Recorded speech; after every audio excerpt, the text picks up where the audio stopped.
বিশ্বকাপ ইতিহাসের এক নতুন রূপকথা লিখেছে কেপ ভার্দে। আফ্রিকার আটলান্টিক উপকূলের ছোট্ট এক দ্বীপরাষ্ট্র, যার জনসংখ্যা ঢাকার একটি এলাকার সমান হবে হয়তো, অথচ প্রথমবার বিশ্বকাপের মঞ্চে পা রেখেই তারা কাঁপিয়ে দিল পুরো ফুটবল বিশ্বকে। স্পেন, উরুগুয়ে, সৌদি আরবের মতো দলগুলোর সঙ্গে ড্র করে সবচেয়ে কম জনসংখ্যার দেশ হিসাবে ইতিহাস গড়ে নকআউট পর্বে পা রাখল তারা। আর এই রূপকথার নায়ক একজন বীর যোদ্ধা, গোলরক্ষক ভজিনিয়া। গ্রুপ পর্বের প্রথম ম্যাচেই পরীক্ষা প্রতিপক্ষ স্পেন। কাগজে কলমে যে লড়াইয়ের কেপ ভার্দের জেতার কথা নয়, সেখানেই ভজিনিয়া দাঁড়ালেন দেয়াল হয়ে। 7টি অসাধারণ সেভ করে দলকে এনে দিলেন গোলশূন্য ড্র। এরপর উরুগুয়ের বিপক্ষে 2-2 গোলের রোমাঞ্চকর ম্যাচেও তার হাত হয়ে উঠল ভরসার প্রতীক। সৌদি আরবের বিপক্ষে আবারও গোলশূন্য ড্র, 3টি গুরুত্বপূর্ণ সেভ। 3 ম্যাচে 3 ড্র, আর প্রতিটিতেই ভজিনিয়ার নাম উজ্জ্বল হয়ে উঠল স্কোরশিটের বইয়ের গল্পে।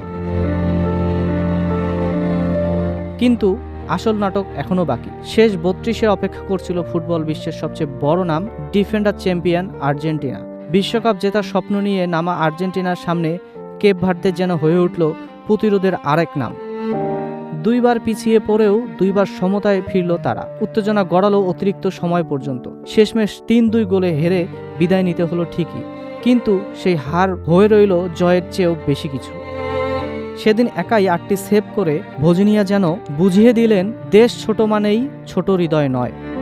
পুরো টুর্নামেন্টে 4 ম্যাচে তার মোট সেভের সংখ্যা দাঁড়ালো 18টি, একজন গোলরক্ষকের অবিশ্বাস্য ধারাবাহিকতার প্রমাণ।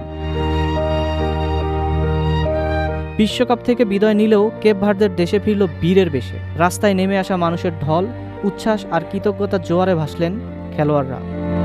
সংবর্ধনায় আবেগ আপ্লুত ভজিনিয়া বললেন, আমরা খুব খুশি ও বিশ্বকাপ নিয়ে আমরা গর্বিত, কিন্তু আমরা আরও কিছু চেয়েছিলাম। এই একটি বাক্যে যেন ধরা পড়ে কেপ ভার্দের পুরো গল্পটা। তৃপ্তি আছে, কিন্তু তৃষ্ণা মেটেনি।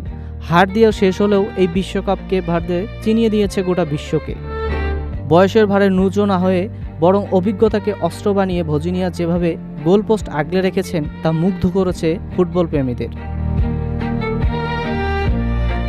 হয়তো ট্রফি জেতা হয়নি, স্বপ্ন ভেঙেছে আর্জেন্টিনার কাছে হেরে, কিন্তু কেপ ভার্দে প্রমাণ করে দিয়েছে ফুটবলের জনসংখ্যা বা ইতিহাস নয়, আসল কথা হলো হৃদয়ের সাহস।